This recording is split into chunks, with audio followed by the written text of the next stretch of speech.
On this episode of Star Wars Time Show, we're going to be checking out, or at least talking about, a new Samurai Star Wars figure. We're going to be talking about some SDCC Star Wars exclusives you should be looking for if you're at the show.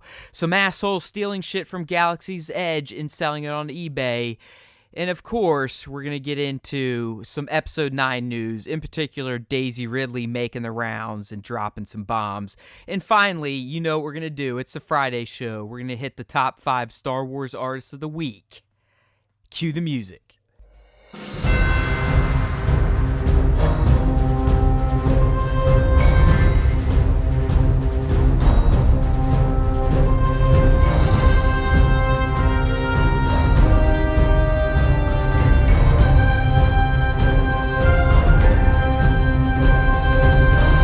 Hey now everyone, welcome back to a brand new episode of Star Wars Time Show, and yes, it is the Friday edition, so that means Nick and I are going to be traversing throughout all things Star Wars, and that's news, it could be rumors, it could be speculations, and of course, you know what the Friday show brings, and that is the top 5 Star Wars artists of the week. Typically, those of you that post on Instagram are the ones that are going to be featured in that special. So Nick, to start things off, you know, we kind of had our intro guy to lay down the topics, but we're getting some new collectibles that fans of the show or just fans of Star Wars that may be interested in. In particular, we've got some new product shots, glamour shots for those of you that are in the know on the, at least with the toy collecting business. Glamour shots, that usually means the stage, the most beautiful looking shots of a figure you could buy. But anyways, we got some new glamours for the Samurai Captain Phasma, which is part of Bandai's My Show movie realization line. These are the one, like, I don't collect toys, Matt. You're the collector. Everybody knows that who listens to the show.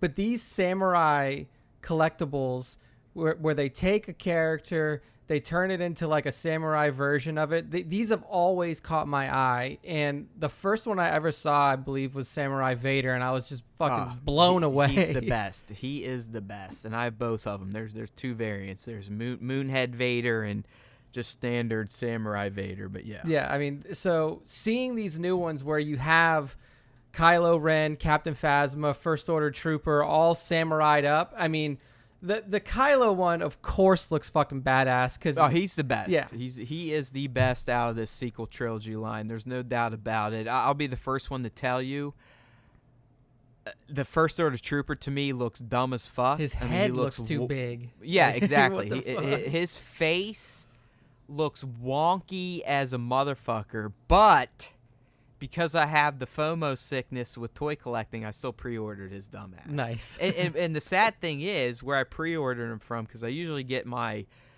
Japanese imports, if I don't just get them right through Japanese online retailer like Ninnen Game or, what's the other one? It's like Aki. Either way, you guys know the toy collectors.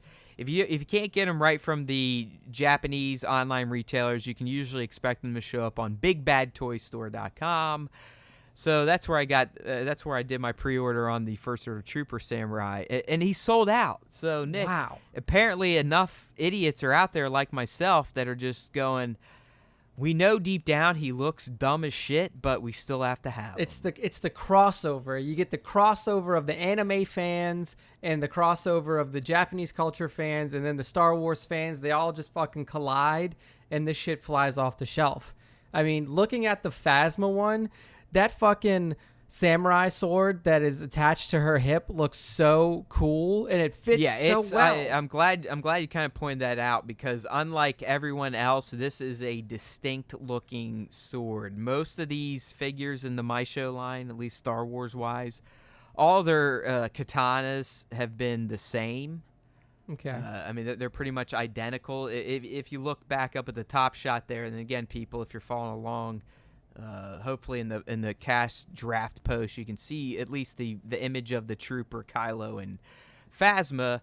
But if you look at the Trooper's blade, that's pretty much what all of their blades have looked like. So they definitely, as Nick pointed out, went to new lengths to style Phasma's sword. Yeah, it looks stand out. It fits in so well with the armor that they put on her, the stylized Japanese samurai armor. overall, dude, I think these look badass. And like the way that they took Kylo's blade and then turned it into a realistic looking sword is just so fucking badass. No, I mean, dude, let's be real. You don't collect the toys, but you got an eye. You're not wrong. Yeah. Kylo is the best sculpt out of these three. It's just, yeah. Phasma is a close second. I honestly think if she had a cloth cape instead of, I'm assuming it's going to be rubber because there's been no cloth on any of these my shows yet, she may rival Kylo. But, I mean, honestly, Kylo, just as you pointed out with Vader, takes the cake in this line. Oh, yeah. Beautiful stuff. So it's just like they did some prequel ones, or at least Maul, and the Maul one is fucking fantastic. I mean, he may beat all of these. Yeah. So I can only imagine. You know what's weird, dude, is no light side samurais. No light side samurai. See, we don't have one Luke Skywalker, no Obi-Wan Kenobi. Well, think about it though. I mean, really, what are they doing here, Nick? They're modding the armor because true. I mean the Empire, the Grand Republic, and now the First Order. I mean, we've said it before. They always dress the best. It's true. So it just makes sense that they would get badass looking action figures because I mean, really, what could you do with, say, a Luke Skywalker outside of maybe throwing a samurai helmet on him and giving him like an orange tunic type of setup? You know, that's a good point. Yeah, there's not a lot of ways that you can stylize him. You'd have to put him in some sort of like kendo gear where they're wearing like a you give him one of those masks that the samurai used to wear to make them look like they're smiling all fucking psychotic and shit. You know what? I just talked myself into it. Fuck it. Let's go, Bandai. Make some goddamn Rebel My Show movie realization waves. Come on, you can do it. Bring the light side in. I mean, they did it for C-3PO. C-3PO has a variant of this. I've actually taken pictures of them. Haven't posted them yet because I think they suck. But if they do it for 3PO, at least, you know, maybe let's get a fucking C or an R2 in there. But I still contend you could creatively, with costuming, at least bring in Leia, Luke, and Han. Dude, and Lando. Could you imagine if they took Chewie and, you know, like, I may be mixing cultures here. A Chewie like, samurai. if you did it though, but you didn't make him like a samurai, you made him like one of those like mythical Japanese monsters, you know? Right. I mean, honestly, in my mind, I'm envisioning the dog dragon from the Neverending Story. Oh, yeah. Like something like that. Exactly. Like you turn him into this. Dragons were huge. I mean, they're still huge in Eastern culture. Falcor, I think that was his name. There you go. Falcor. Yes, Falcor. Yep. Falcor and Atreyu. Yep. So no, I 100% buy into that vision, dude. Yeah, that would be beautiful. Just write the fucking screenplay or draw up the documents for figures to be produced, and let's try to make some real money. Exactly. So Matt, you said you pre-ordered these. These are 1/12 scale. How much do these set you back? Exactly. Okay. Well, I believe if you can get them right from one of the Japanese retailers, you'll probably get them cheap in term. I don't want to say cheap. You probably get them from $60. Okay. But because it's from Japan, you're going to be spending upwards of $20 to import it anyways. So if you go to, as I said, an American site that imports these Japanese online exclusive deals, you'll probably be looking to spend upwards of $90. Woo! That's for the trio or for one? For a figure. One figure. I'm talking solo. And I do now, I have, as I said, the First Order, and I do have Kylo pre-ordered from BBTS, Big Bad Toy Store. And yeah, they're both $89.99. Whoa. I mean, but these are some badass looking figures. Like these, when I read that these there's were no other way to get scale, them here, man. I mean, these they're not like Black Series figures that you can go buy at Target. And fuck, these days, I mean, people in the collecting space know this. Depending where you live, you can't even find fucking Black Series figures in stores. I mean, me personally, I kind of live in an urban part of Columbus. So the Target by me, they don't give a shit about collectibles.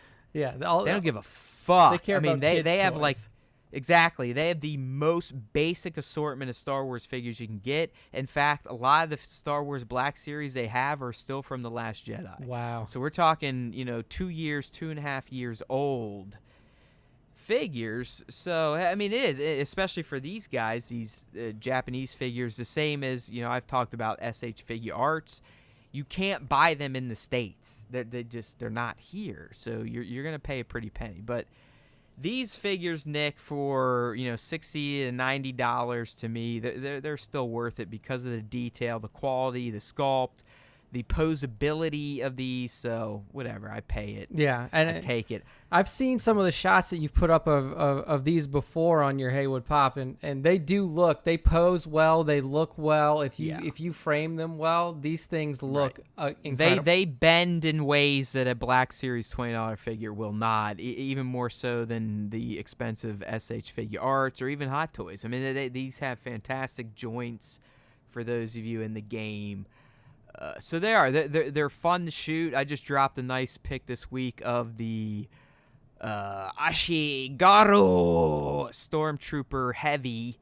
It's a guy he ships with like a Gatling gun. Oh yeah, I'm looking at that one right now. It is a sick looking shot. Right. So he's essentially the samurai version of the Snowtrooper from Empire Strikes Back. Yeah. So.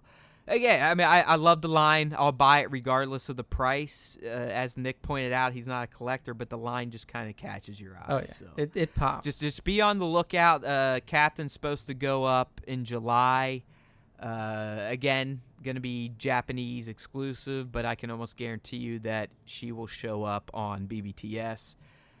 Maybe even Entertainment Earth, but I definitely have Kylo and the first order pre-ordered through BBTS, so there's no doubt in my mind that Phasma will be there as well. Beautiful, beautiful. All right, so up next, more collectibles, dude, and we kind of got the official rollout, all but I believe one item from StarWars.com itself of the exclusives coming to SDCC 2019.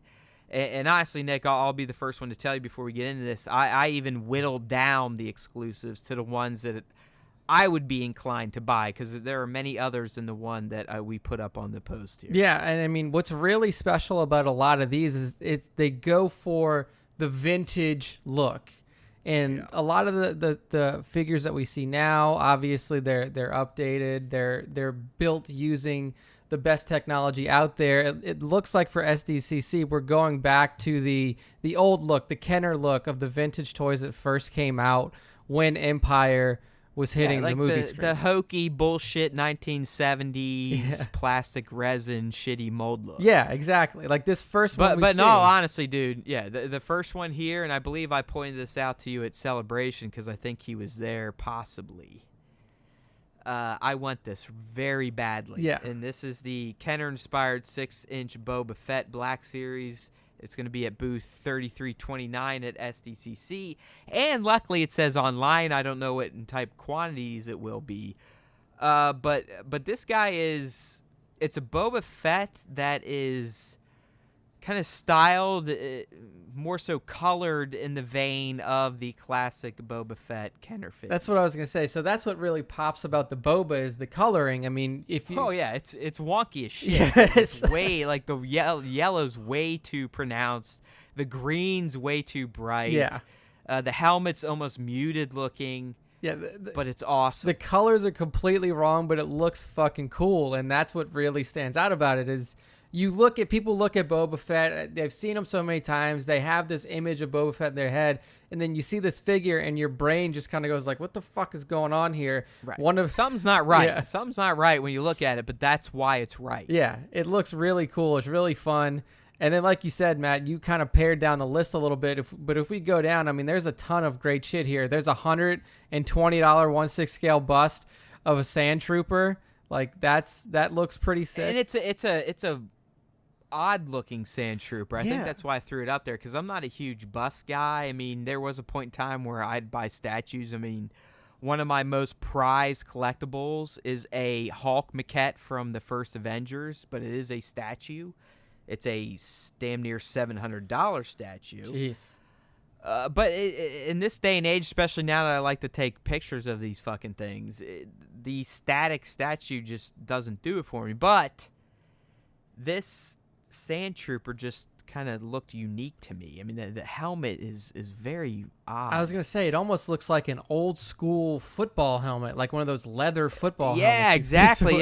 And I didn't copy the full description. There's a part of me that feels like this is based on a McQuarrie concept piece. I was gonna ask that because it does. Because I mean, dude, even look at the face of the helmet. Yeah, I mean that's not Stormtrooper standard. Yeah, no, that looks almost like a mix between Stormtrooper and Scout Trooper. If you I mean, this to me has Ralph written all over it. I didn't do the research. We're lazy. We're assholes. We're stupid. We've told you that in our description. This is not a. I'm telling you right now, this is 100% not a standard Sand Trooper. I'm going. There's a McQuarrie influence here. I wouldn't doubt that, and I mean, if that's the case, if there is some McQuarrie in here, then this is something that would definitely be worth owning. I mean, like I said, it's cool looking. I wouldn't put it up here if I didn't think it was cool looking because there are plenty of things I left off of this list. But yeah, so.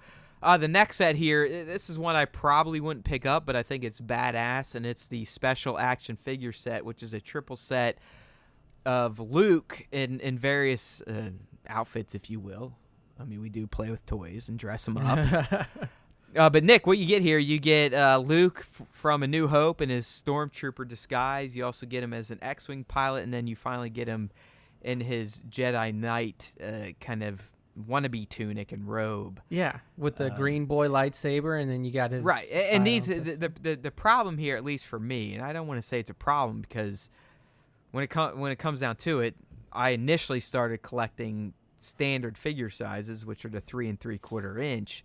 But that's what these are, man. These are not the 6-inch Black Series guys. These are the little palm of your hand, less than 4-inch motherfuckers. Yeah, and those are, like you've told us in the cast before, those are a little bit more difficult to get good shots with, and that's why I'm blown away by 3 3/4 inch photographers. I mean, there's one guy we've shared. I think it's Nostalgic Box. I mean, ridiculous skill at shooting these minis. Yeah, I mean, ridiculous. Yeah, I think 2 weeks ago we had a photographer with 3 3/4 inch in there as well. I think it was a Kylo, and yeah, I mean, if you find the right figure and you have the right image in your mind that you want to bring to life, then these can pop as well as anything else. But they just I mean, this Luke set just looks fantastic. Yeah, so it's definitely one to own if you are a fan of the old school vintage Kenner look, and then obviously Luke Skywalker from the 3 different movies. So very solid collection right here.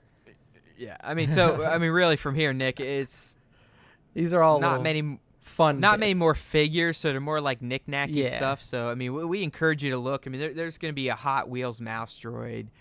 I'm always into the chibi style, so that's why I threw up these character bag clips. The bag clips, dude. I might need to get those. If those, you know what I mean. Like I said, I mean that's why I became obsessed with Funko Pops. I mean, and Mighty Mugs before that. I love the chibi art form. Yeah, I mean, look at our fucking logo. It's just us two in chibi art form. So I'm not gonna lie, this multicolored rainbow Vader is enticing to me. Yeah.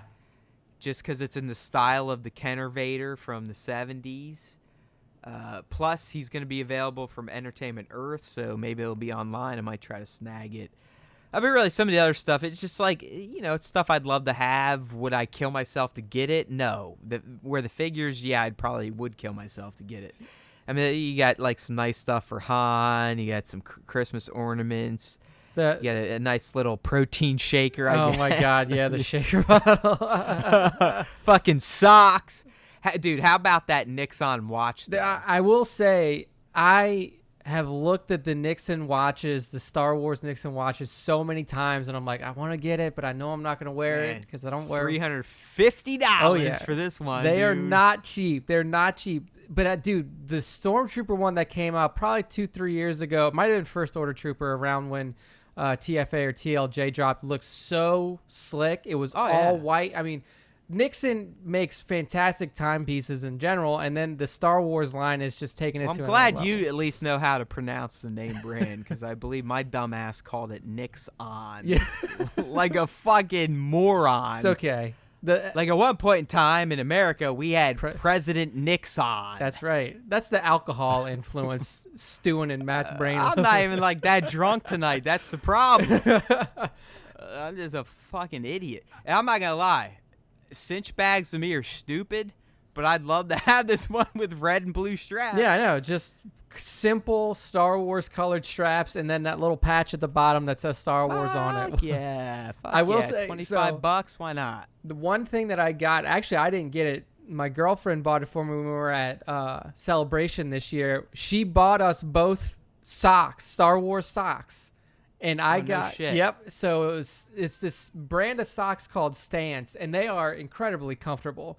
So if you're out there, you want to. Is that who these people are with the socks here? I think it is. I think it's Stance again because they have. Because it's like, I mean, they have like blueprints of vehicles. It looks like on these socks. Yeah. So the pair that she got is Boba, and it has Han and Carbonite on them. Oh yeah, and that's nice. And then the ones that I got are,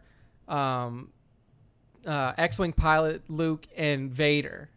I mean, they're. Yeah, man, I love. I mean, to me, socks are one of the greatest pieces of clothing out there. I've always been a fan of obnoxious-looking socks, loud-looking socks. Dude, go to. So there's gonna be 3 sets at SDCC that are pretty badass. Oh yeah. So you need to and then anybody else listening who's also into these wonky socks. You need to check out Stance Socks, STANCE. They have an entire Star Wars line. Go pick up a pair. They're comfortable. They look cool. Fantastic stuff. Oh, and by the way, anyone that's going to be at SDCC, if you're listening, I need some of this shit, so hook me up. Yeah. I mean, if anything, get me the motherfucking Boba Fett 6-inch. So if we got any... I may or may not have a Hasbro Pulse Premium reserve spot already. Wink. Wink. Non-transferable, but I can tell you right now, if they run it like they ran Star Wars Celebration, it doesn't matter. I am a short white guy. You could show up and be a tall black guy, and they'd still accept you as Matt Haywood. That's it. That's all you got to say is your name. So, hey, I'm putting it out there right now. If you're going to be at SDCC, I've got a VIP pass for the Hasbro line for Friday of SDCC. See, that's what's featured on the floor of Star Wars Celebration gets you. You listening? So I'll be more than happy to try to transfer it to you with the hopes that they're not going to bust you. But if I do, I expect something in return, i.e., give me that fucking Boba Fett. Beautiful stuff. Right. The Funko Pops, Nick, we kind of talked about this beforehand. It's over, my friends. I'm finally putting it out into the universe, the galaxy, if you will. My Funko Pop obsession on all levels is done. Haywood. It's killed. I kind of knew it was dead at Celebration when I had no motivation to wait in the line to get the Mall Pop and the Watto, even though I had a pass to get into the quick line. It's over. I'm putting it out there right now. My Funko Pop collecting hobby is done. Man. Star Wars, Marvel, all of them. It's done. I haven't even been able to buy the most recent standard wave of Star Wars Pops, which is assigned to me. I'm done. And it makes me sick because I have over 700 sitting in my basement that I just want to disappear. It's the end of an era. Haywood Pop. It is. It's huge. Pops it's no huge. more. Look at that. Well, here's the deal on the handle. I think I'm going to keep Haywood Pop because the whole pop thing can be, it's universal, yeah. Pop culture, whatever. I do have plans to change my avatar. Yep. Get rid of the little squatty pop-looking Haywood and just literally going with text-based stuff. I need to run it by Nick and my wife to see if they look like shit because I suck at design. It's done. It's sad. It really is sad. It just... Funko, Brian Mariotti, they've just gotten, their balls have gotten too big. They're too arrogant. They've taken on too many licenses. They've kind of robbed the entire line of the magic it had. And really, from 2010 to 2016, 17, it's just, the market is so flooded with Pops now. Nothing is special about them. The whole reason we're even talking about them, the exclusives at fucking SDCC are just more reprints chromed with a different color. It's old. It's getting tired. There's no air of mysticism for me anymore with the Funko Pop line. It just seems like every store you walk into now has Funko Pops on the shelf. Exactly, like, man. Exactly. It just they went from being this kind of, street level movement, like, hey man, Pops. What do you mean Pops? Oh wow. Oh, exclusive shit. You can only get them here. But now it's like, hey, fuck it.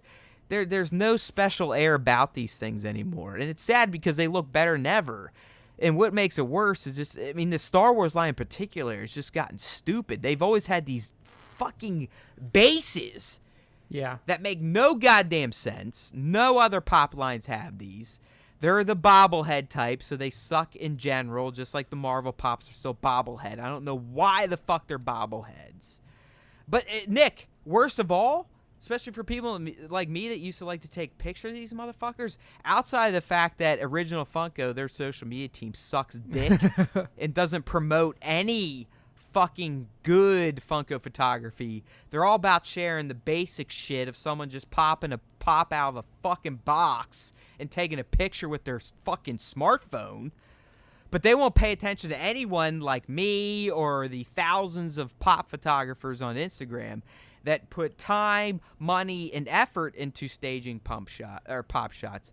So fuck them there anyways.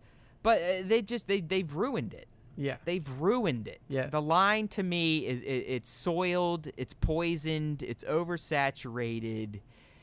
And really the fact in the end, like I was saying, my initial point for toy photographers, the fact that they've started gluing these fuckers to the base.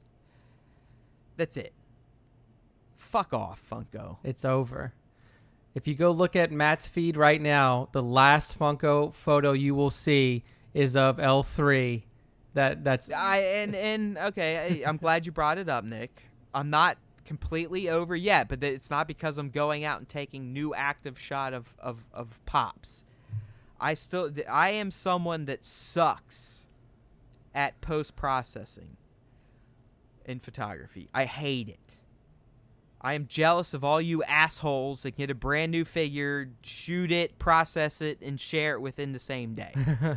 I literally, Nick, still have figures that were new last summer in a 2-shoot box because of how much I suck at post-processing and I've ruined this hobby for myself. We kind of talked about it last week. I put the question out there, do any other you assholes, have you ruined the hobby for yourself because you feel like if you get a new toy, you have to shoot it? That's where I'm at. I've fucked it all up, as I do with most things that I enjoy in life. I think, well, one, this shot of L3 is fantastic. I think the work that you did on it really makes it stand out. It makes it exciting. And like you were saying, and like you said in the past, Pops are very hard to make dynamic because they're not posable. But this shot of L3 is fantastic. And two, I think you have a genuine passion, and that's just what makes it so hard for you, because you put everything into the work that you do with, not only your photography, but everything else. So like when you feel like you're getting behind or you're taking longer than you would like to do a project, you really get down on yourself. But having known you for as long as I have, having followed you since knowing about your photography, I think that your work is stellar. And that's been proven time and time again. I always appreciate it, but we've talked about this. You did that excellent article on the IG algorithm. It's just anymore. And I know I shouldn't feel like, oh, hey, no one's appreciating my work. But in the end, what's the point of sharing it if you're not looking for feedback? So when I get the feedback of not many likes and not much reach, it's like, okay, I suck. Yeah, that one's on. And the problem is, it's not even in. Like, I'll look at other accounts where, and we've talked about this offline, and you've agreed with me. I've shown you accounts, man, where I am not even remotely close to the legends in toy photography. And I know I talk shit about myself. That's just, I am. I'm half glass empty. I hate myself in general. But I will say there are some times where I'm like, my work is not that bad, And if there's guys that can literally take a figure, stand it statically in a basic pose, and spray some fucking smoke on it, and get 2,000 likes, what do you want me to feel, guys and girls? What do you want me to think? Yeah, I don't know. Instagram is a fucking weird beast, especially now, like we've talked about and we put out the article this week. It's just become a crapshoot. Like Instagram is almost like a complete crapshoot now with the changes that they've made to their algorithm and how everything works now, pushing people towards advertising. You pretty much laid out, in fact, if you didn't already have a massive audience with good organic reach, you are fucked. Yeah, it's gonna be. I mean, that's the basic message of your post. Yeah. Is listen, if you weren't already getting organic reach, you're never gonna get it now unless you pay. Yeah, pretty much. I mean, it's tough sledding from here on out, and that's by design. That's just Oh, I know it's a bummer. Yeah, it's a fucking bummer, man. Because there are some times. And I hate myself and I hate my work. There are some times where I'm like, man, I think this is going to be a good one. People are going to like this. And it goes nowhere. And it literally makes me want to jump off a bridge. Never do that. But I feel you. I do feel you. Speaking of sharing shots, I actually planned to share one tonight. And I've missed the window by 8 minutes. Oh, what the hell. It's all right. Who knows? Get them next time around. Anyway. We're talking about the SDCC figures, so they're out there. There's going to be some cool shit. Yeah. Buy me stuff. Maybe buy something for Nick, but he really doesn't like collectibles. If you're going to get me one thing, if you feel it in your heart to get the Star Wars Time Boys one thing from SDCC, the one thing that I would like, I don't know why, but I like display pieces, so that Yavin metal, I think would look pretty dope if I had that on like a bookshelf. Like on a stand, like where I could drape the like the neck piece over it and then have the metal showing. I think that would look badass. But I'm just putting it out there. I feel like, I mean, I'm kind of glad you pointed out that one. I feel like they put that in there because of its focus in the Tross trailer. Yeah, that's a good call. Yeah, I definitely think that played into it, because if you think of it in any other way, like the Yavin metal really hasn't been showcased in any other movie except Episode 4, and it's not a particularly special year for Episode 4 because the 40 year for Episode 4 is 2017. So, it's definitely has to do for the Tross trailer. Well, yeah. I mean, you're right, because the last time the Yavin metal made an appearance it was I believe an exclusive item to buy at Star Wars Celebration 2017. Makes sense. Like a badge holder, and I have it. Yeah. It's like a mini medal, but it's a badge holder. Nice. Yeah, that makes sense. So, next up, we have a piece on just general scum and villainy is kind of how I'll put this.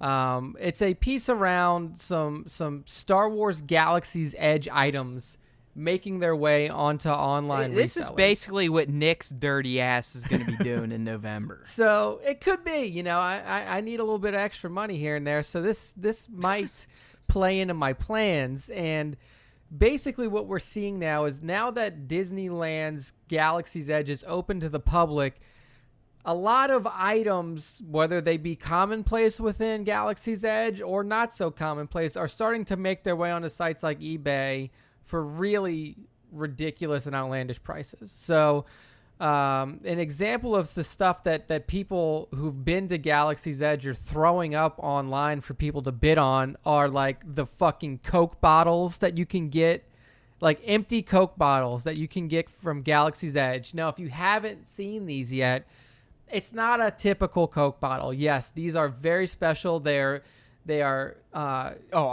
dude, you best be taking a Coke bottle. Oh, yeah. Like, these, I don't think is a big deal for people jacking. No, yeah. I mean, these Coke bottles, one, at most, these are $5 a bottle. I know that's still expensive, but... what do you get? Like, these you might get 8 ounces. Yeah, it's definitely not a typical 16-ounce bottle. You're getting less than that. But so you have those little bottles out there, which, okay, people could collect these. I could see that. But you also get stuff like somebody jacked a restaurant menu from one of the restaurants within Galaxy's Edge and sold the menu online. They have these items called ship tokens, which almost look like little coasters that people are now hawking online. The Disneyland guide map, which you can literally get for free as soon as you walk into the park, people are selling online. The Galaxy's Edge guide map, again for free. And this is the most ridiculous one I've seen.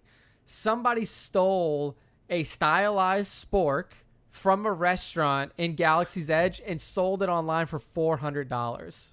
Jesus Christ. And I have the images of these things posted in the article on StarWarsTime.net. And if you look at this spork, yes, it's not a typical spork, but it's not worth fucking $400. Hey, bro, now I think you may finally be understanding the sickness of Star Wars collectors. It's insane, dude. And like, yeah, I not a bone in my body. It's a sickness, man. Like, I mean, dude, it wasn't Star Wars, but I'll never. I mean, again, we were just talking about pops. There are pops that I've bought where I don't even want to discuss the prices I paid for them. I mean, because they were exclusives, I couldn't get SDCC, this, that, or the other thing. But I get it. I get why people are jacking this shit. And I also get why there's dumb enough assholes out there to pay the money for it. It's a sickness that George has inflicted upon us. Oh, yeah. I mean, the thing is like the prices that some of these people are paying for these quote-unquote collector's items, they could just fucking insane. go to the park themselves and buy them. Dude, I mean, the fork thing is fucking mind-boggling. I mean, don't get me wrong. Like, I'll overspend for toys and collectibles.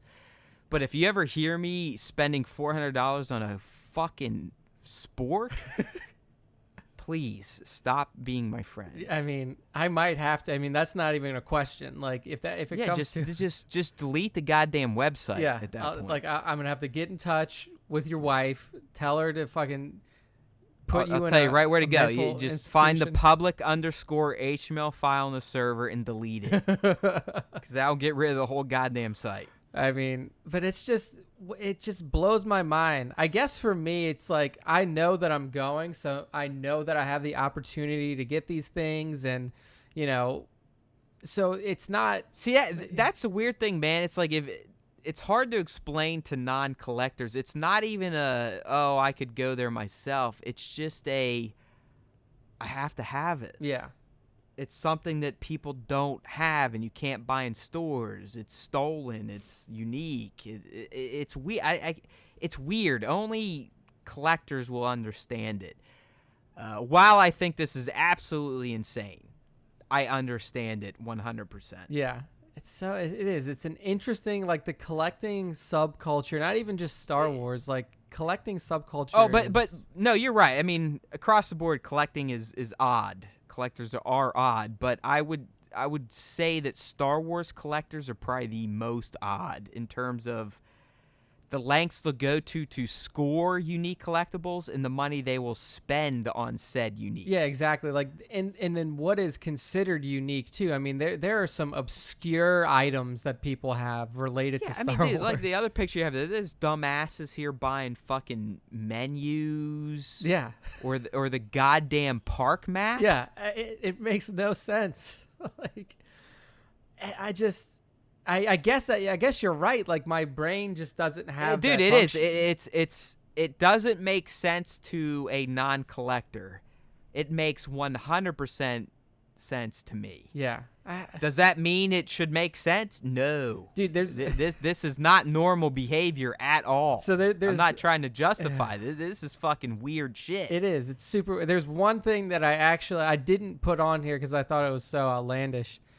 It was a cup. Somebody had a cup that they took from a restaurant. God. It was just a see-through ass cup. Like, it wasn't even specially designed.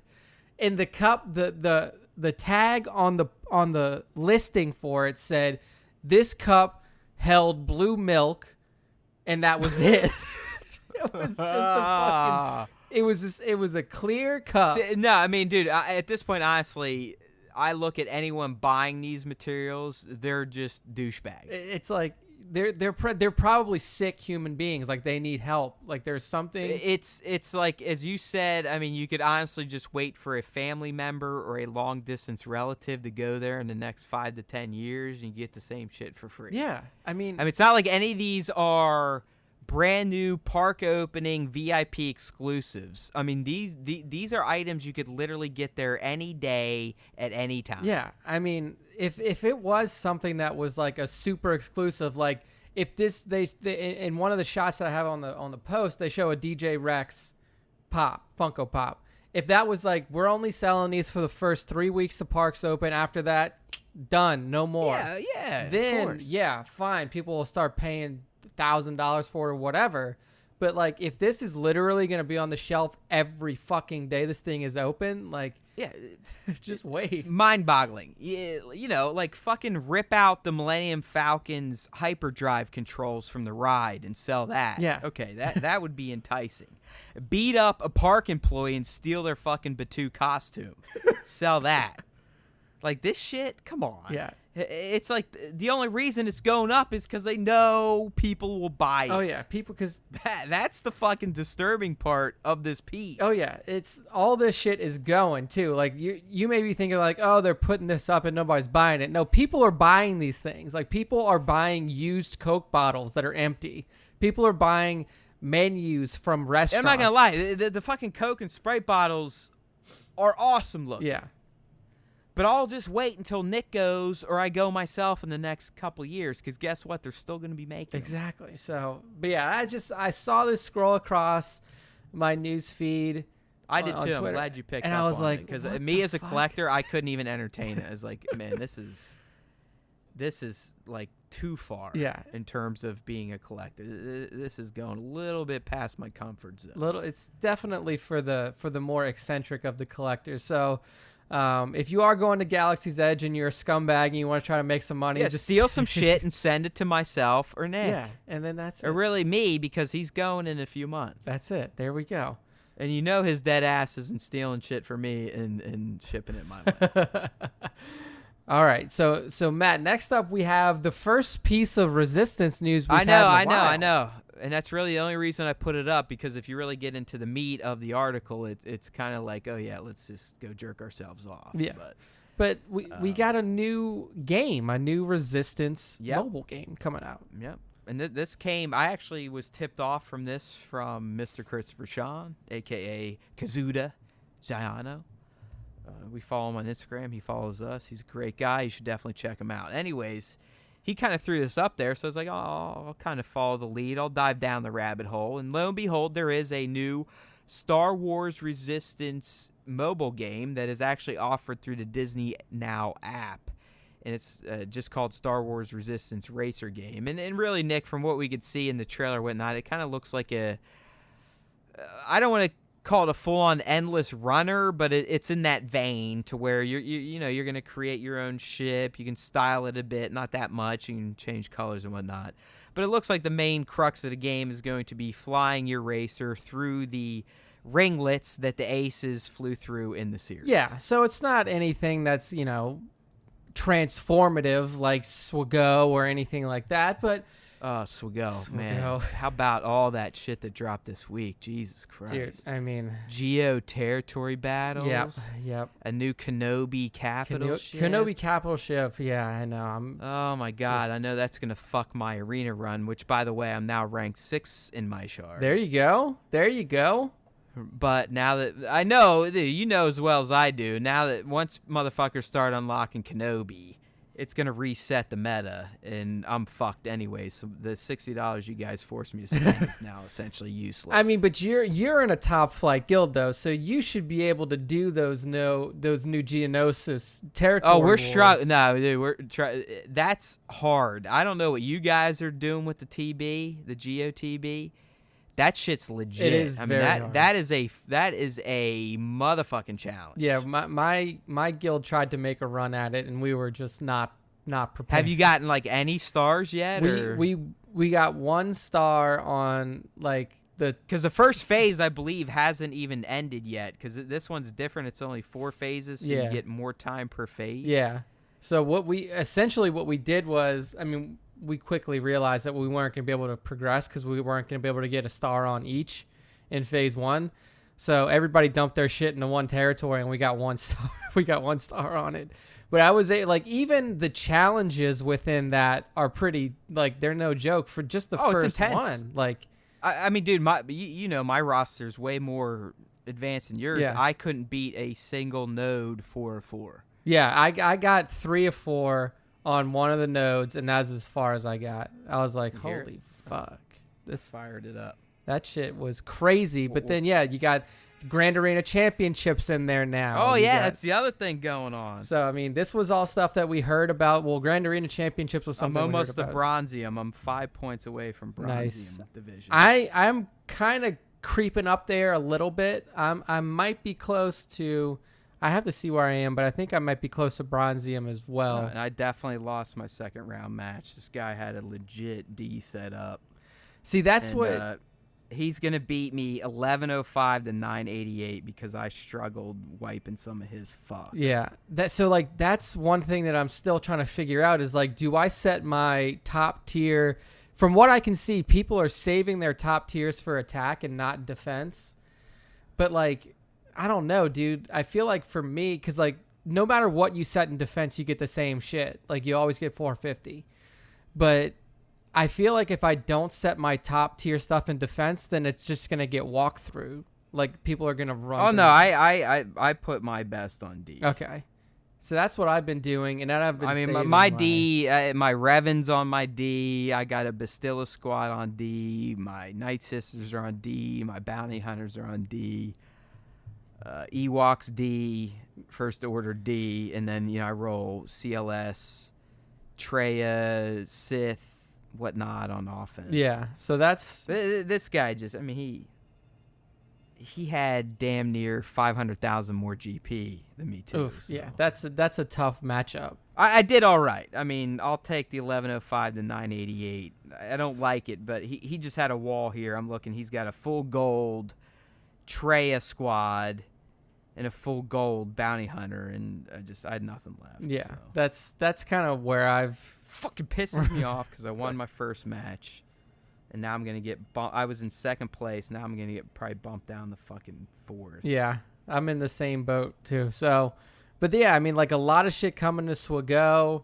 They have this new game for for Star Wars Resistance. And look, if it is an Endless Runner, that's fine. Those Endless Runner games were really popular probably 3-4 years ago, and I haven't played one in a long time. But it's, it's cool to have these themed Star Wars games, especially after Resistance, their newest property. So, and yeah, my only issue here, dude, and honestly, I would have downloaded it as soon as I posted it. It's the fact that it's lumped into the Disney Now app just leads me to believe it's probably a fucking piece of trash. Yeah, I mean, the video that you see in the trailer looks smooth, but I can't imagine that it's actually going to run like that. I probably should just download Disney Now on the phone and check it out, but I bet it's hokey as shit. Yeah, actually, I have Disney Now on my phone. I haven't booted it up yet to play the game, but I'll give you... While we're talking, fire that shit up and see what you can figure out, and just jump in whatever topic we're on and let us know. Yeah, I'll crank it up and see if it's just see what it's like. See if it's straight garbage or not, and I'll kind of lead us into this next one, which is our really kind of the juiciest topic of the show, and it's all a result of Daisy Ridley kind of hitting the press tour to promote her new film Ophelia, which I believe is Shakespearean in nature. Yeah, that makes sense. I haven't even seen it in theaters. I don't know when it's coming out. I don't know if it's even going to have a wide release. Either way, I love Daisy. I think she's a class act and a great actress. So go see it if you can. But anyways, as most actors do when they're on these press junket tours, sometimes they get asked the same shit over and over, and sometimes they may reveal stuff that they may not have meant to reveal, or they're just kind of giving the host some content to make the host feel like they've done their job. And Daisy, I think this week has done a great job at not only kind of promoting her film, but also building in some more hype for Tross if it really even needs it. So it all kind of started out earlier in the week, Nick, where there was a report that Daisy would, in fact, show up in other Star Wars movies outside of Episode 9. There was no concrete information to that. It was just this one site. We got this covered. Don't really know who they are. Yep. It was a pretty brazen claim. There was no backup outside of our source. So whatever, we put that out there. But now today, as she's made the rounds, she's kind of clarified that rumor, Nick. And she has said with authority, and again, I think this is me or us kind of calling other Star Wars sites out to like, hey, people, read the fucking fine print before you start typing up your post titles. Because if you go to most sites today, they're pretty much saying, yeah, Daisy really says she's not in Rian Johnson's movie, but she's going to be in another movie. Yeah, I mean, it's not exactly that. I mean, if we go, we've heard Kathleen Kennedy said that it's possible that these, these sequel trilogy actors can make their way back into Star Wars movies in the future. But it's definitely not saying that, like, she's going to be in another movie soon, and clearly not going to be in Rian Johnson's trilogy. I mean, it's already been put out there that Rian Johnson's new trilogy is going to take place in a story setting that is outside of anything that we've seen before. It's not going to be connected to any of the Skywalker trilogy or saga stuff, so it makes no sense that Daisy's character of Rey would be in there. So, her saying this is just basically, saying the obvious that right. So that was the lead, but there were sites running with the quote she gave BuzzFeed on the whole, yeah, I'm not in Rian's trilogy, implying that what she said still means she is going to be in other movies. And I just, at first I kind of bought into it. I'm not going to lie. I was like, okay, yeah, I could see that. But if you really read it here, so here's the quote or the exchange in particular I'm talking about, Nick. So this is with BuzzFeed. So this is BuzzFeed saying to Daisy, so the last film in the current Star Wars trilogy, The Rise of Skywalker, is done, but there's rumors that your character Rey may be in the next trilogy. Can you comment? Is that true? Are you thinking about it? All right, so Daisy says, I can say I'm not in the next trilogy. No. I think, because Ryan always said, if it's the Ryan one, or it's the guys that did Game of Thrones, I'm not sure. Whichever one it was, they always said it was going to be a separate story, so I'm not no. All right, Nick, so it's that last line that people latched onto, implying that when she said a separate story, oh, that's her talking about her other movies. No, if you read what she's saying, she's explaining to the guy, listen, I can tell you with 100% fact, I am not in Rian's trilogy because it's always been described as a separate story. Exactly, yes. That is what she's saying. Because, she's not saying that there's another story that's just for her.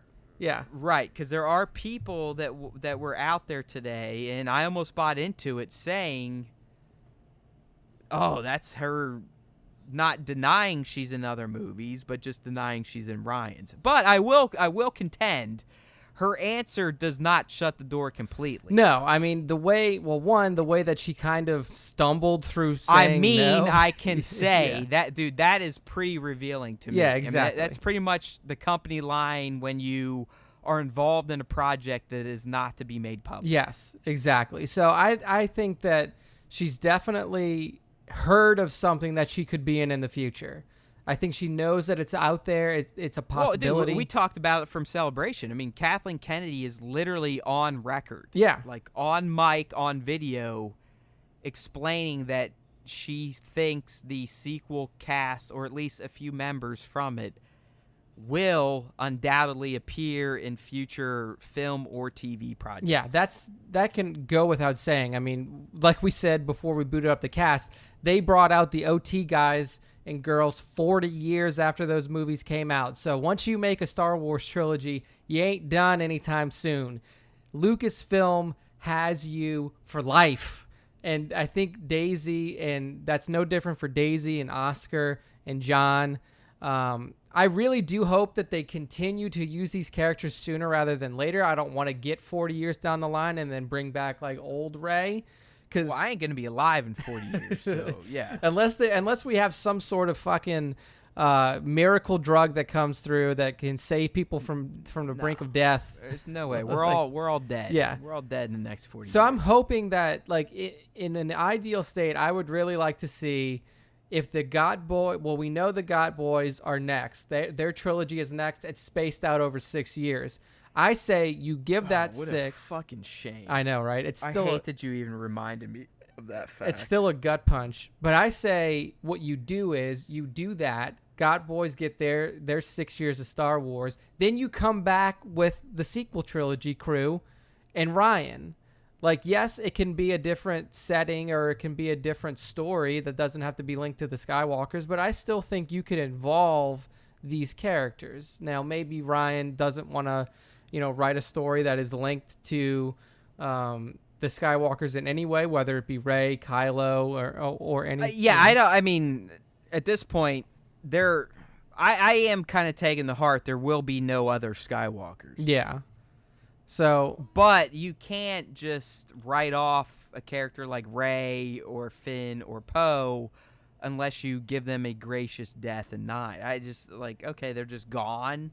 Yeah. Like these motherfuckers that are probably going to again flip the politics of the galaxy just disappear. Yeah. I mean that's going to be. It'd be like saying, Luke, Leia, and Han they fucking lived happily ever after the battle then. Yeah. So it's going to be interesting to see how they handle these characters because I do think you have to capitalize.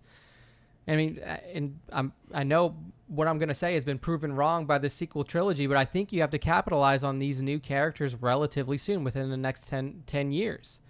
Why not? I mean, you've heard me bitch about the goddamn schedule they rolled out. I think it's ridiculous that they've been so scared by what happened with Solo that we can no longer release 2 Star Wars movies in the same year. Fuck, we can't ever release 2 Star Wars movies year after year now. Yeah, we're so guarded now because of one misstep, which was just idiotic. In the end, I mean, it was 100% Disney's fault. I mean, the fact that you have people clamoring online and hashtagging Make Solo 2 happen goes to show you that the fans want more Solo. But because Iger's a greedy bastard and stupid, and for some reason thought Mary Poppins would be a bigger draw in December of 18 than fucking Solo, now we're at a stage where like, hey, fuck it. After Rise of Skywalker, we're going to take 3 years off of fucking Star Wars movies because we feel we fucked up and you guys hate us now, and that's going to please you for some reason. And by the way, when they do come back, we're going to go ahead and act like it's 1999 again and take damn near 3 fucking years to produce a new movie. Yeah, Yet, within the same fucking company, that's pumping. They've just released the what is it, Nick? The 28th entry in the first 3 phases of MCU. Yeah. Is probably going to be the highest grossing movie of all fucking time. And oh, by the way, it came out a month after another MCU movie and 2 months before another MCU movie. I will say that the decision to keep Mary Poppins in the December slot may be the worst executive decision ever made by the head of a major movie corporation in the history 100%. Of cinema. 100%. And this 2-year, 3-year break bullshit is nonsense too. It's insane. Yeah. To me, it's these motherfuckers. They think too hard, and they take these ass white, low life fuck troll social media fucks, and they take them seriously. And they affect it upon their business decisions. I mean, they did it with James Gunn, and luckily they reversed it because they realized they were fucking stupid. But to me, it's no different than what they're doing with the rollout of future Star Wars. It's a knee-jerk reaction to nonsense, all because they didn't make $1 billion on a movie that they still made money on. Yeah, exactly. It bothers me. I mean, and it's insane that we live in a world now where we can get 3 to 4 MCU movies a fucking year, but the same company is afraid to release a Star Wars movie every other year. And like when the MCU first hit, I saw everything, but like now it's like I love Marvel movies. Like I cried like a baby during Endgame. Yeah. But it's just like it gets hard when there's so many of them. It's like there's another one out. Like, all right, I'm not gonna lie. But you still go. I know for a fact Nick Caminita will see Spider-Man Far From Home. I'll say this, and you'll be surprised when you hear this. I just saw Spider-Man Homecoming 2 days ago. I hadn't seen it. Like, All right, well, I take it back. Nick's a fucking weirdo, so we'll and leave it was that great. as a I moot loved point. it, but I was just like, specifically with Spider-Man, I'm like, this is the third motherfucking iteration of it. I don't know. I mean, like, Well, yeah, I get that a little bit, Yeah. but at that point, you should be like, all right, it's Marvel's Marvel, yeah. it's MCU now, Yeah. so it's not ass wipes. Yeah. So, and look, I saw Homecoming. I loved it. I love the way that the story. I mean, Tom Holland to me is what Peter Parker should have been from the beginning. He's fantastic. He is an actual fucking kid instead of having 28-year-old people playing him. Like, and Far From Home is literally the end to Phase 3. It is the end cap. It's going to provide even more closure than Endgame did. So, point being, Nick's a weirdo. He's cheap. He may not go see MCU movies when they're in the theaters. But the fact that most MCU movies make a killing and they release upwards of 3 a year leads me to believe that the Star Wars franchise would be just fine if it was managed the same way and wasn't so, we got to handle it with white gloves, because how dare we upset the psycho Star Wars fans? Yeah, I really do think that when Star Wars comes back post-TROS and we're in a post-Skywalker world, things will change. Because I think what's really... You give humanity way too much credit. I do, man. because like I put a lot of thought into this, and we talked about this on a podcast, probably 3-4. I mean, you do know, recently some asshole took it upon himself to delete every scene of women in Endgame. Right? I did not know that. Like, I mean, this is the world we live in now, my friend. So, no, the people that are butthurt over the sequel trilogy will never get over it. I think Ever. So, like, here's my rationale behind why I think this new Game of Thrones Weiss and Benioff trilogy is going to bring it back, because They're going to hate them just because of Game of Thrones Season 8. Yeah, it doesn't even matter at this point. They're already losing. yeah, that's just unfortunate for I mean, Disney. motherfuckers, I think some douchebags already put together a petition to remove them from the Star Wars trilogy. That would not surprise me. That would not surprise me in the slightest. But I think it's going to come back, because the one place Star Wars has always struggled is foreign. And the reason that it struggled in foreign, specifically in the Asian market, is because the Asian market didn't connect with the OT because it never released there. So you get, prequels and sequels coming out in China and then other regions who had never seen the OT, and they have no attachment to this story. All right, so here's how we fix it. We release the original trilogy and dub in some fucking Gundam and Dragon Ball. There we go. There we go. Okay? Dude, if you... I mean, the shit that some of the Eastern market gets into is mind-boggling. Oh, yeah. Like, if they can't get into Star Wars, but they can get into some of this other shit, especially some of this super far-out anime, I'm like, what? Well, then you guys, I mean, fuck you guys. That's how I feel. Yeah. Like, what are you talking about? So I really do think that this next trilogy, it's going to be a fresh start. Nobody's going to have a lore or context advantage over any other region, because it's going to release everywhere. And I think it's going to pick up. Nick leans way too left to the light side. I'm You I mean, come on, man. You live in America. Like, you got to lower your expectations for humanity. I know. You have to. I do. You know for a fact people are still going to bitch about something. They're still going to say it's doing something socially that offends them. Probably. You know it. You know for a fact if there's a woman in it, they're going to bitch. If there's a colored person in it, they're going to bitch. This place, this world is so fucked up now, man. I know. I just like... It doesn't matter 3 years or not. People will still come out in droves, well, small droves, that is, and bitch about nonsense. They will, but... And complain about, Disney ruined another property. Disney ruined Darth Revan. Disney, blah. I just gotta Disney, SJW, delete women. I gotta hold on. I gotta hold on. I've given up hope in every other reach of humanity. I gotta hold on to the Star Wars one. I can't let it go. I can't let that hope go.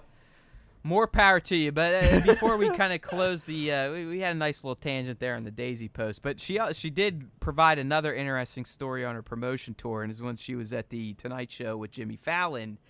She told a story about the first time she heard about the plot of The Rise of Skywalker. And apparently it was at a public cafe in which J.J. Abrams, the director and writer, explained the whole story to her in front of everybody. Yeah, just didn't tone his voice down or anything. She's like, he literally just blurted it out there, and she said, hey, man, everyone can hear us. But she followed up and said, yeah, by the time we got to set, the story had changed. Yeah, I mean, that was probably early draft that JJ was just spitballing on. But, I mean, could you imagine that?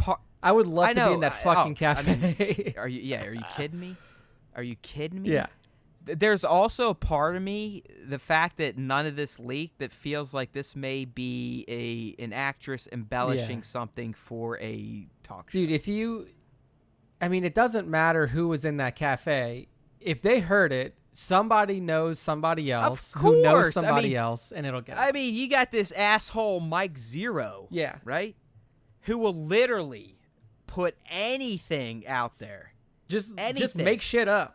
Like, I'm talking ludicrous shit. Like Rey is actually an alien clone from Star Trek. Like that's about the level of his video titles. That's where he goes with his shit. Yeah. So the fact that nothing came out, this would have probably been a year and a half ago. Nothing came out.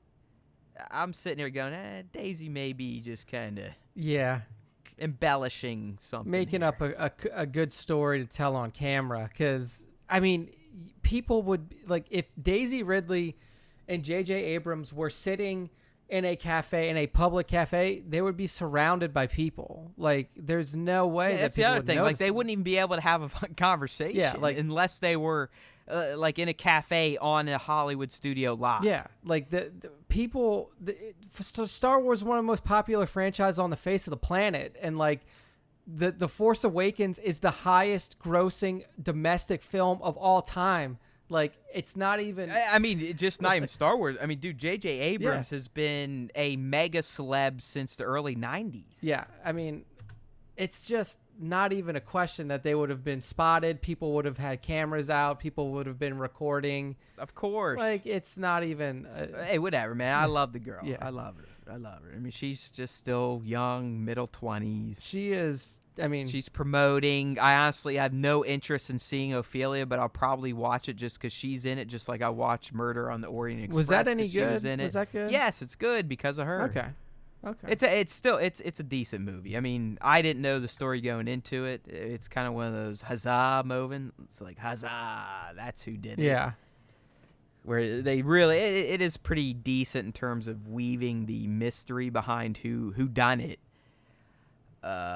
But yeah, I mean, dude, it's Daisy. I love her. Just look at her. Look at her nice little green.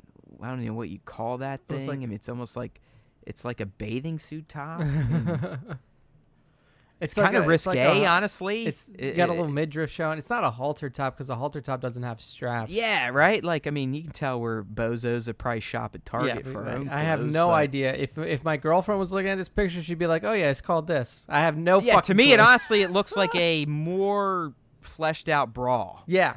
Almost. Like it has more fabric than usual for it's a bra. It's like a bralette that's more has more fabric. It's honestly it's something I would not expect Daisy Ridley to wear. No, but I mean she seems kind of conservative in her appearance, at least, and not anymore. I'm not a huge fan of short hair, but I love this girl. She rocks it. She rocks it really well. I love this girl. I love her. I mean, she's fantastic. She's a great actress, and I love what she's brought to Rey. And fuck all you people that hate Rey and think she's OP. Honestly, she's got a very infectious personality. Just listening to her talk, she's fantastic. I think she's badass. She's a fantastic actress. I mean, if you ever watch her I believe it's on the TFA behind the scenes, but you get to see her initial audition, and you will realize why JJ made her Rey. Yeah, the fucking lead of the whole thing. Just literally, they're like talking, and he's like, "Okay, do this," and she just fucking starts bawling and crying. It's amazing. Yeah, beautiful stuff. So anyways, Daisy's out there. She's kind of teasing us a little bit. It isn't full on Tross promo. If Ophelia's around, check it out. Support the girl. She'll be in other Star Wars movies. Don't worry. Unless the world ends abruptly, there's no doubt in my mind that we will see Rey again. Absolutely. So there's no doubt. It's no doubt. And for you people like, oh yeah, she said she'll never do it. Guess what? Harrison Ford said he'd never do it either. Money motherfucking talks. Oh yeah, money talks. If you say, "Hey Daisy, you want to be in a movie? We'll give you points, and it's gonna make $1 billion at least," she'll be like, I think I can do that. Yeah, I can. I can swing. I can get over my artistic freedom and schedule 3 months out to go do this. Yeah, no problem. So Matt, moving into the last, and the best of the week, and this is the top 5. That's why we do what we do on Friday, right? Star Wars artists of the week. Oh, and look who is on the fucking list. Number 1. Number 1. Mr. fucking Star Wars Time Show super fan himself. Everything Kylo. Everything. No, everything. It's not everything. It's everything. Everything Kylo with his badass Commander Pyre shot that I still don't have a figure of because Jesse bought him for Manny Bothans instead. Look at that. That's just a low blow.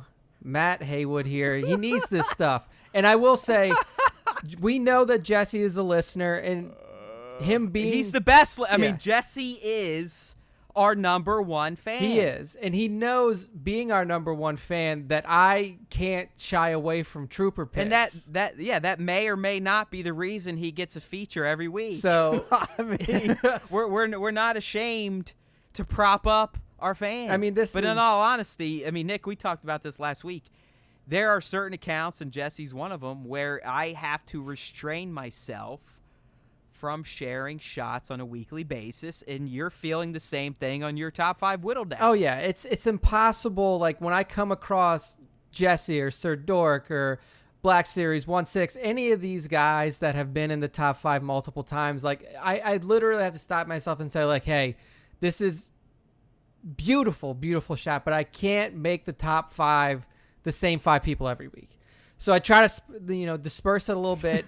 Jesse hasn't been in the top 5 for probably 3 weeks, so I thought it was at least time. A week or 2. Yeah, at least a week. I thought it was time he make his reappearance in the top 5, and this is a fantastic shot because, like you mentioned, Matt, this is the Commander Pyre exclusive Galaxy's Edge. Look at that gold motherfucker, and it's beautiful. Like the things like that stand out to me about this shot are all around Commander Pyre's figure. I mean, the pose that figure is in. The flexibility, the posability of that figure, and then of course the action in the background with the giant explosion. He's got some crackling balls going off there. And the heavy gunner, the First Order Trooper heavy gunner in the front. I mean, this is a beautiful action war shot. So here's my take on this one. I mean, Jesse's a practical effects master. It's something I try to get better at. The pose on Pyre is awesome. I mean, Jesse is one of the best action posers out there, and the fact that Pyre has, Nick, this is what we would call a double jointed elbow. Yep. So he actually has a joint like right where the upper arm connects to the elbow, and then there's a joint in the elbow itself, and that's how he achieved that very realistic gun hold. Yeah, I mean, pose, that is incredible. The way that, like you said, it's so realistic. That's how you would actually hold the gun if you were running. Like it's trust me, in the toy collecting universe, especially those that shoot in the 1/12 scale in particular, if you can get double jointed elbows, it's a game changer. Yeah, so it's a game changer, especially for this type of pose. And I would almost say here, and Jesse, please correct me if I'm wrong. This may be a layered shot, meaning it's a composite of multiple shots of the same scene. And the reason I'm saying that is because, you get the great bokeh from the fireworks, but if you notice, Nick, we're getting some sand particles kicking up. Yep, I see that. So unless the explosion itself kicked up that sand, I'm hypothesizing here that Jesse may have done the explosion and then also did a shot where he puffed up sand and then, kind of layered them together to create this composite. All right. But, I mean, if he did get the sand to blow up with the bombs, which I'm guessing are crackling ball fireworks, that is some next level shit, and I bow down to you, everything Kylo. It's a beautiful shot. So very, very worthy of being within our top 5. I mean, if there were a ton of, this week was particularly hard because you had some just beautiful shares out there. There was one from Father Figures. It was a Vandor Chewie riding on the back of. Yeah, that was a good one. Yeah, that one was so close to making the top 5. I wanted to call that one out in particular because if you're listening, Father Figures, beautiful shot, fantastic work. Oh, he won't be.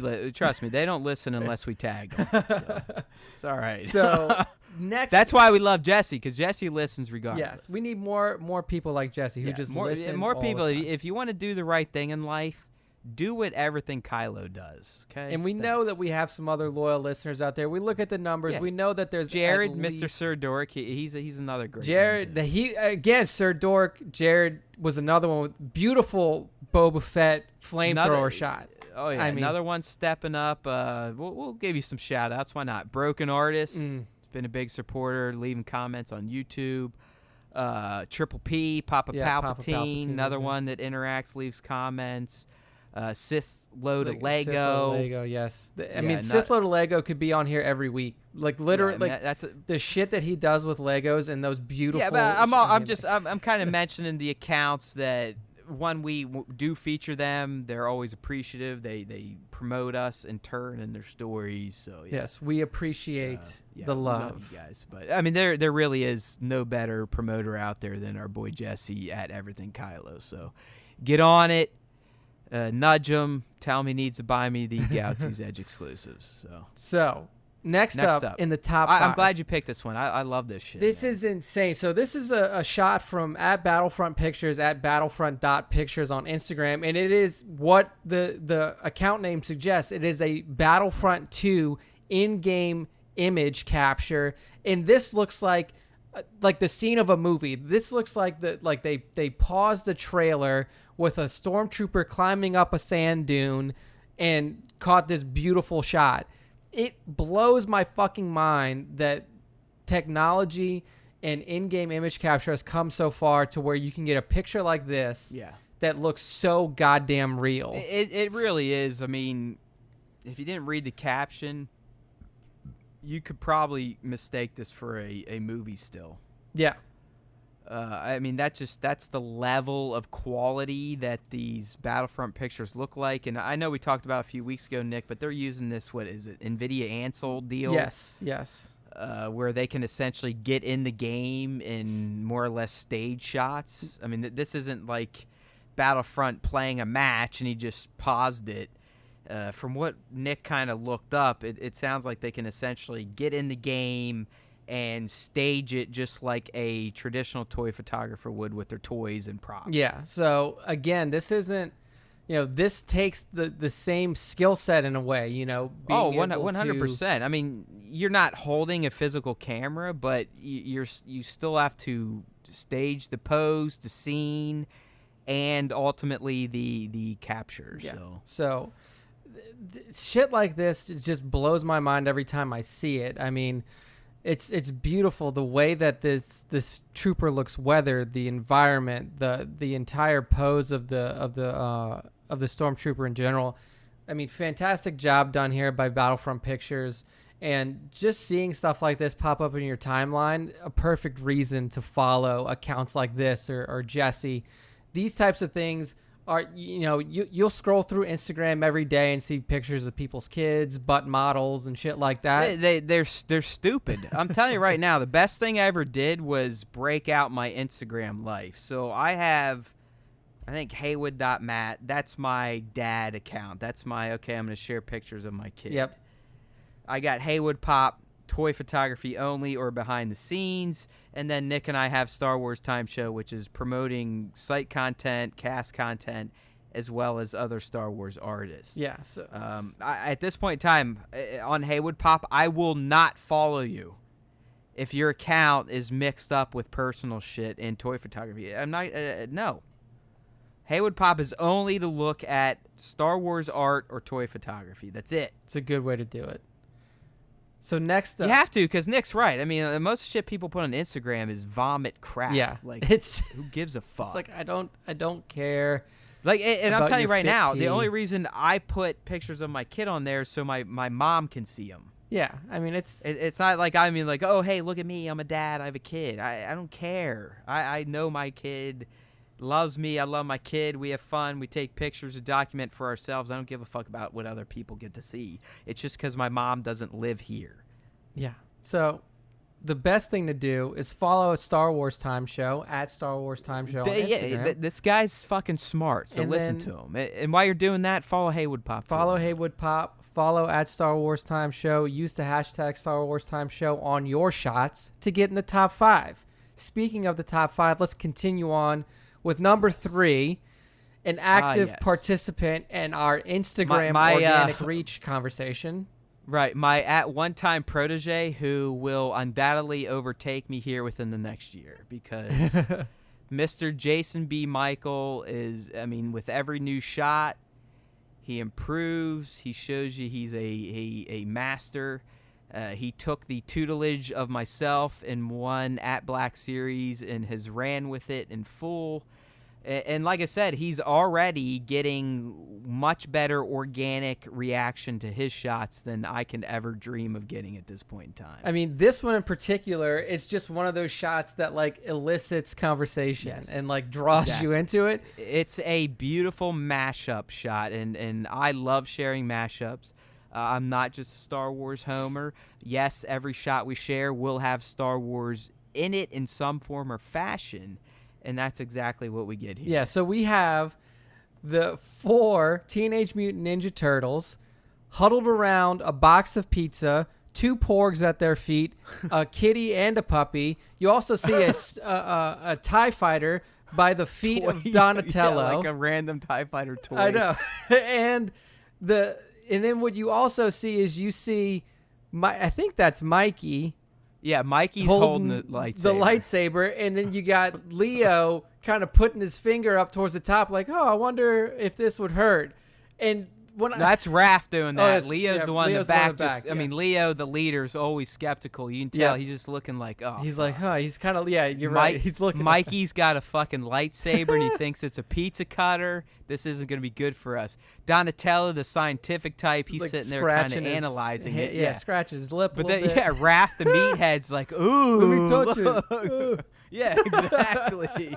I mean, it's a beautiful shot because what I love about this is fucking exactly what the Ninja Turtles would do if they got a lightsaber. Right, right. Without a doubt. Yeah, I mean, Mikey would be sitting there going, hey, guys, this is totally tubular. Yeah. I mean, if anybody would be able to use it on the Turtles, it would be Donnie, because Donnie uses the staff, and the closest weapon to the lightsaber that any of them uses is staff. Maybe Leo's swords. I'd go Leo. Swords, I mean, Leo's got the katana. True, so, yeah. He'd probably be able to whip that pretty confidently. But it's really what Jason nailed here. Is it's the ambiance. It's the scenery. Yeah. I mean, the diorama. I believe he had to rent from someone. This diorama is fucking awesome. I mean, that's all real shit. That's not images. That's real little posters pasted on this diorama that looks like a city alley.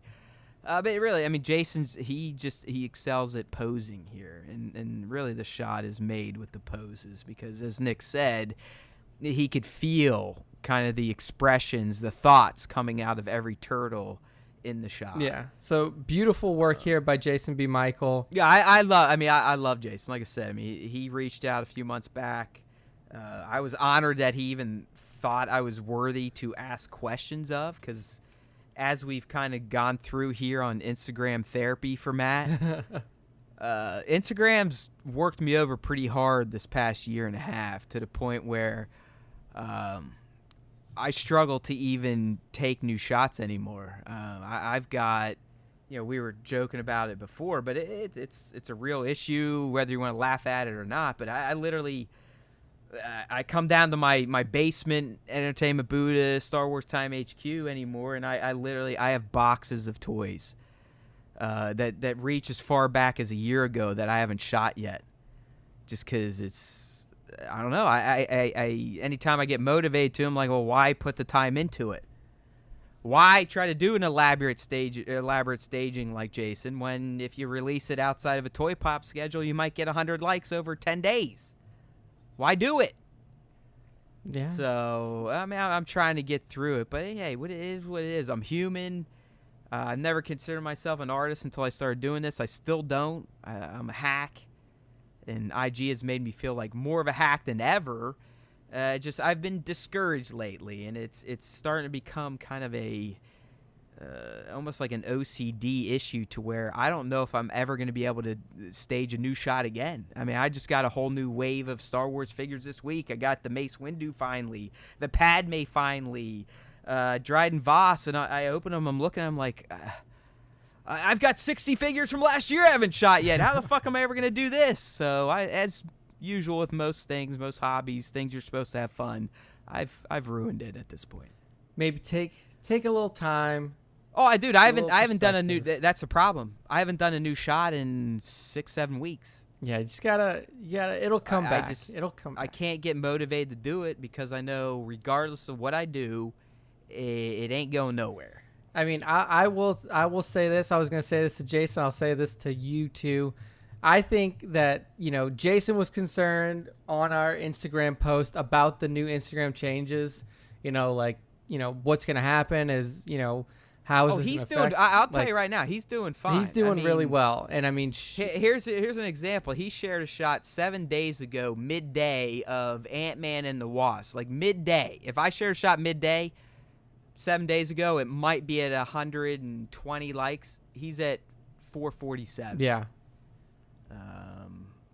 His most recent, an hour ago, he's at 124. 124. Okay, I shared a shot within the same session as Jason about an hour ago. Let's see where I'm at, just to give you some perspective. 100. So yeah, it's close. Y'all are both close. Come on, 24. Y'all are close. But yes, I get it. I definitely understand that it's discouraging.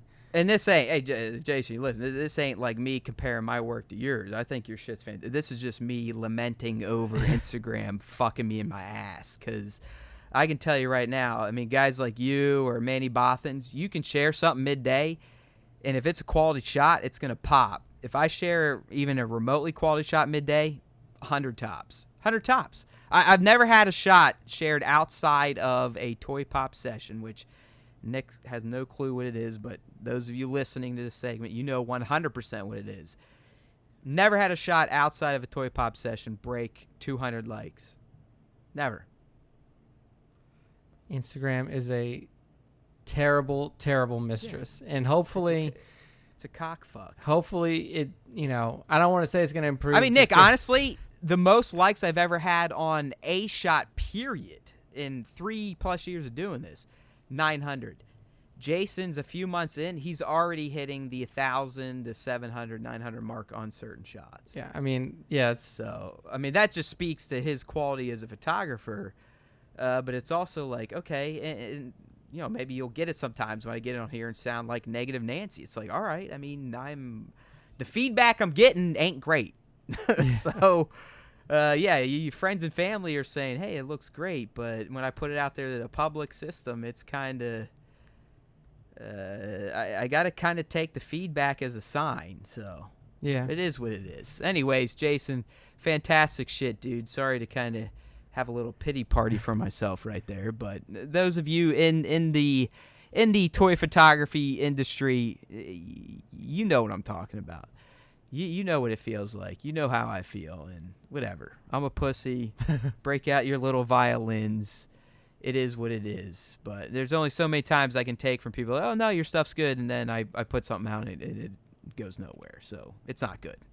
So I'm probably going to quit here within the next year. So. Ugh, don't do that. Once I get through this here's the problem, Nick.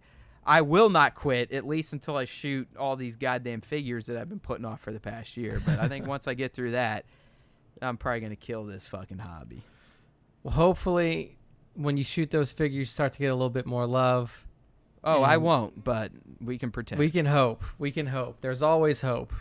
And next up, there's a part of me that is just wants to start anew, just a whole new account and see what happens. Because honestly, Star Wars time at this point gets better growth than Haywood Pop. I was gonna say it may be worth just making a fresh account, like just see, like there's some sort of AIDS on Haywood Pop that I just do not think is curable. Yeah, I don't know what the deal is. I don't know if there's some sort of fucking. Well, I mean, going on with some that of the logic you laid out in your article does make sense. Yeah.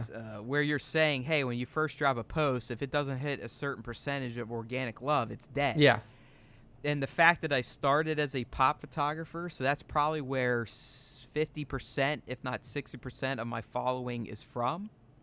So now that I've shifted into non-pop, they're probably not liking or engaging as much, which tanks them right off the bat. That is, you're definitely onto something there. I mean, you've established a base, and now you've kind of moved outside of it, so it's definitely hurting you. No, 100%. And like I said, some of these accounts that flabbergast me with their following based on their shots, they've always been Star Wars figures. Now, yeah, like I guarantee you, if you make a new account and you get and it grows with the content that you're doing now, it'll do far better. Like if you just start brand new and it's gonna be like a dick punch over and over again because you're going from 3,000 to 0. Yeah, bro, I don't even know if I can contemplate it. Yeah. I mean, I know I am right and I know you're right. Trust me. It's just, am I willing to delete 3 years of work? Yeah, I mean that's the hardest part, and it would take a bitch of a time to build it back up. Right, it'd probably be at least 2 years. Yeah, but if you get to the spot where you have your boys sharing your stuff, helping you build your account in terms of followers, and those followers are in line with the organic content that you're putting out, you will get more action. Like 100%. Anyways, let's we really kind of I've kind of dominated the top 5 with a big woe is me part. We might need to do like just a separate cast every couple of weeks on not I'm being real, man. I mean, these are issues that other people feel in the toy photography community, so I'm just voicing them. I mean, I'm not the only one that feels this way. Yeah. And I know I sound like a fucking Eeyore, and I know my shit is not that great. I mean, don't get me wrong. I'm not sitting here saying my work is fucking top notch, deserves 1,000 likes. By no means. I mean, for all intents and purposes, I'm a fucking portrait photographer. I mean, it's very basic shit. It's setting up a figure, trying to light it in a way that's interesting, and taking a shot. I mean, I'm not the guy that's usually going to get out and do immaculate action shots like everything Kylo or insane practical shots like Sir Dork. It is what it is, but I've seen similar accounts with similar types of photography. Sometimes photography that I consider Funko Pop photography, literally no pose, stand it still, take a shot in the middle of the frame, there we go, that are getting upwards of 1,000 to 2,000 likes. So when I see that as a human and I put something out there, I'm like, hey, that almost looks like an artistic shot, and it goes nowhere. It's defeating. Yeah, I definitely understand. I would love to pretend that I am superhuman or a machine at this point, but I'm not. I still I do have feelings every once in a while. Real, genuine feelings. Right. Not. So let's get to the next one here, man. Yeah. I'm sorry, everyone. Hey. As some people have reviewed us, this is a conversational podcast. We don't script most anything out. Yeah. All we do is throw up some bullshit and we riff. That's it. That's what happens. That's the exact method of our madness here. This is as organic as a Star Wars podcast as you're going to get. I mean, we even talk over each other. That's how organic it is. There are some times when I'm editing a cast, I go, how the fuck does Nick ever want to talk with me Because half the time, I just trample him. Hey, we both have ideas we got to get out. And sometimes, since we're not in the same studio together, it just happens. That's just how the online life goes, my friends. Yeah.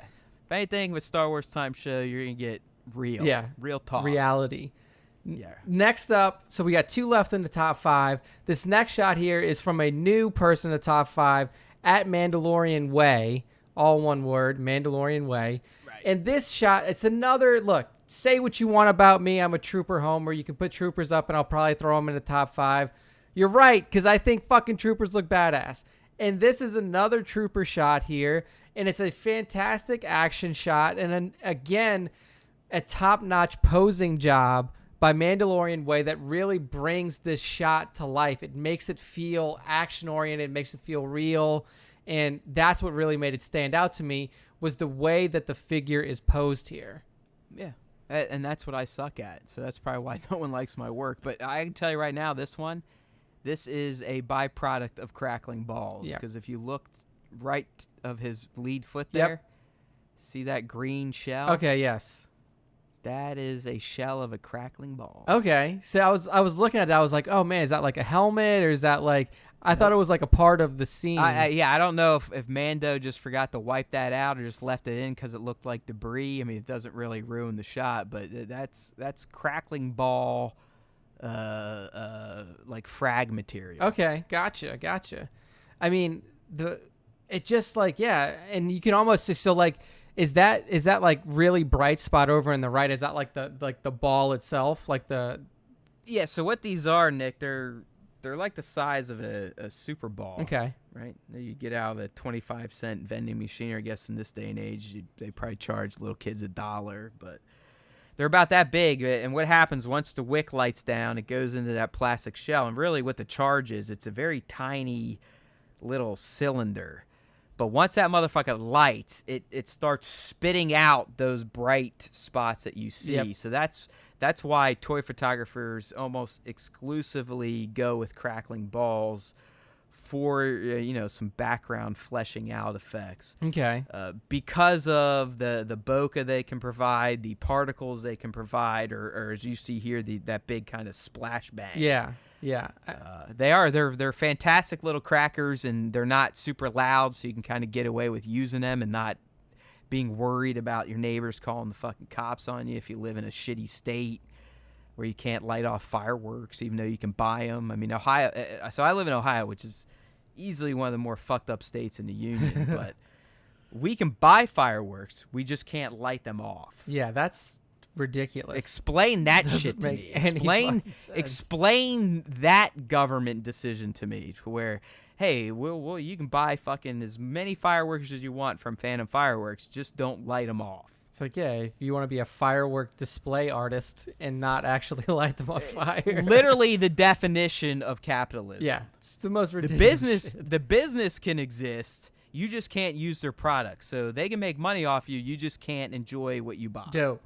That's definitely the best business model. It's just to sell shit that so, I mean, can't dude, use. honestly, like last year's the first time I got into fireworks and photography because I saw what they can do. I mean, obviously, Jesse, everything, Kylo's a master with them.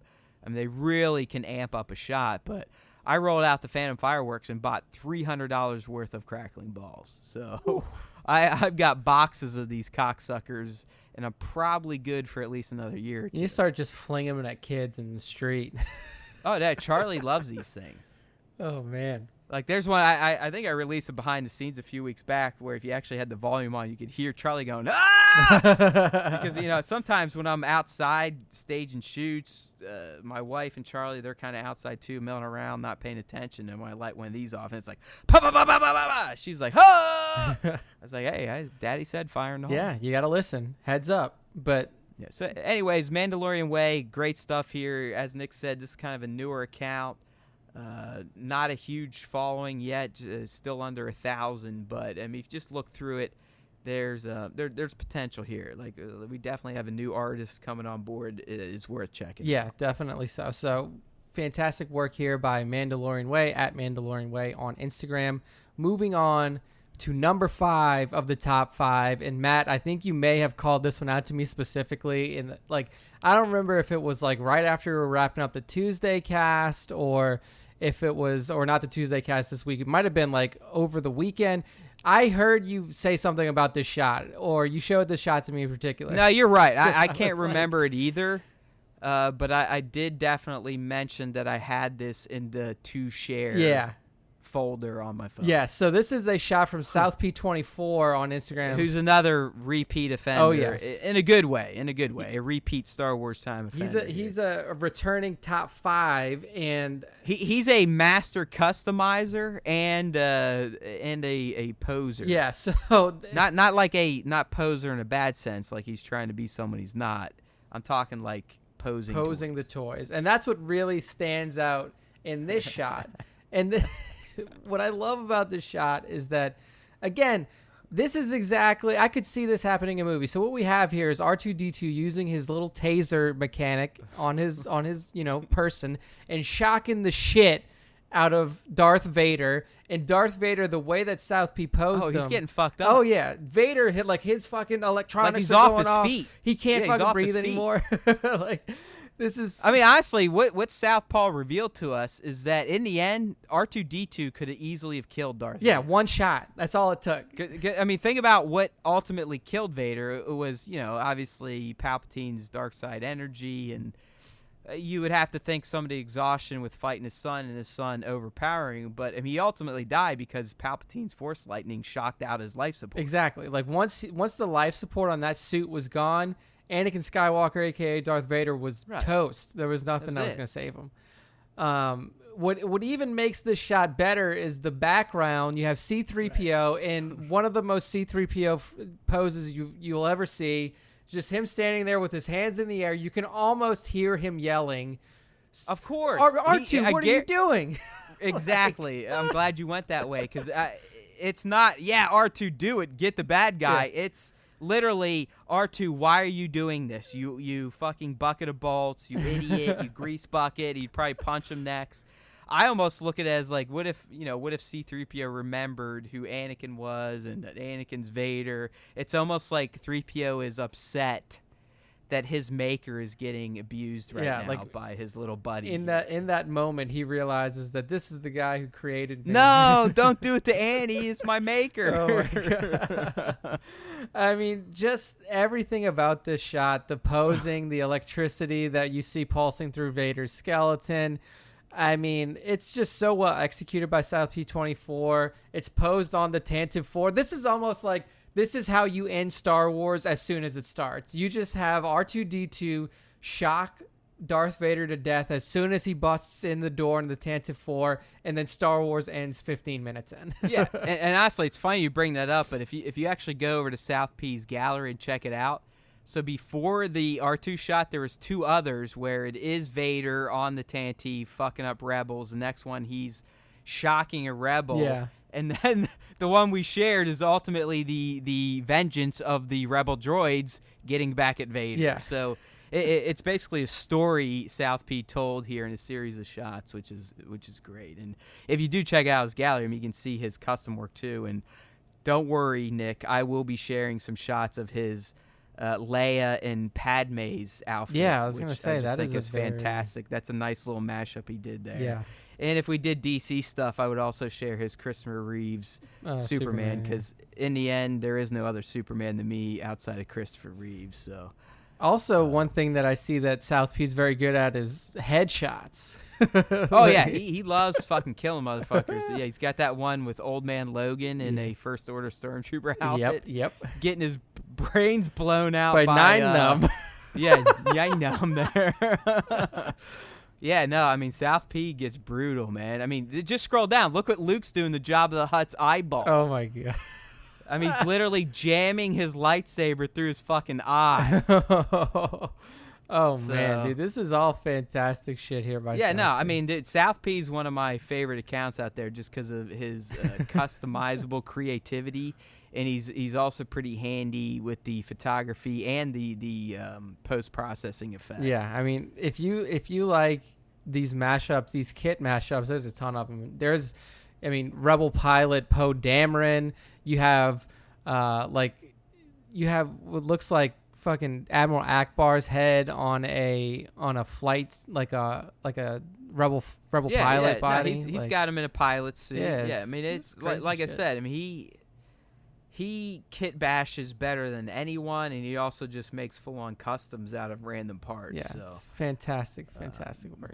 big fan of South P's work, and definitely this shot here of R2 kind of taking it to the guy that wiped out his original owner in Padme. Nice, good stuff here. So that rounds out the top 5 for the week.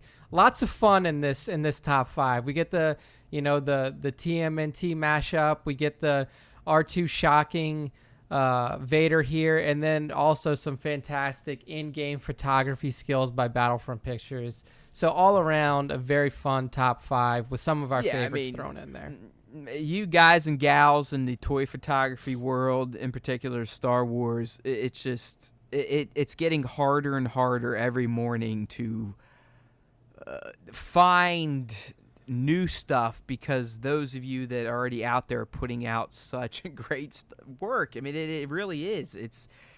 I know this might sound like we're blowing smoke up your asses or whatever, but it's not. I mean, I do this too. I appreciate the art form. I mean, I would appreciate it even if I wasn't doing toy photography. And if you listen tonight, there's a good chance I probably won't be doing toy photography by this time next year. So keep it up. Keep at it. As Nick has said, tag us or hashtag us, Star Wars Time Show. Even if you don't, I have my ways to track down the best, the latest, and greatest Star Wars art on Instagram. And it's not just toy photography. We'll share digital art, illustrations, Procreates. It doesn't matter. If it's Star Wars, you've got our attention. All right, people, hopefully you enjoyed this one. A little bit of a longer episode than we've been doing lately, but we had some good topics. And, of course, I led you down some pretty funky tangents, some self-serving tangents there at the end with IG. But it is what it is. I feel the way I feel. Respect. Right, my friends? You know what you can do for us. We do what we do for you. Now you got to do what we need you to do for us, and that's to go to StarWarsTime.net. Get your ass subscribed if you're not already. We've got every platform out there you could want for podcasts. And if we don't, guess what? Your platform sucks, because we've got all the major ones. We are also on YouTube, but you can also get those details on StarWarsTime.net. So that's really all you need to know, StarWarsTime.net, because there's always time for Star Wars Time. All right, my friends, until next time, may the Force be with you, always.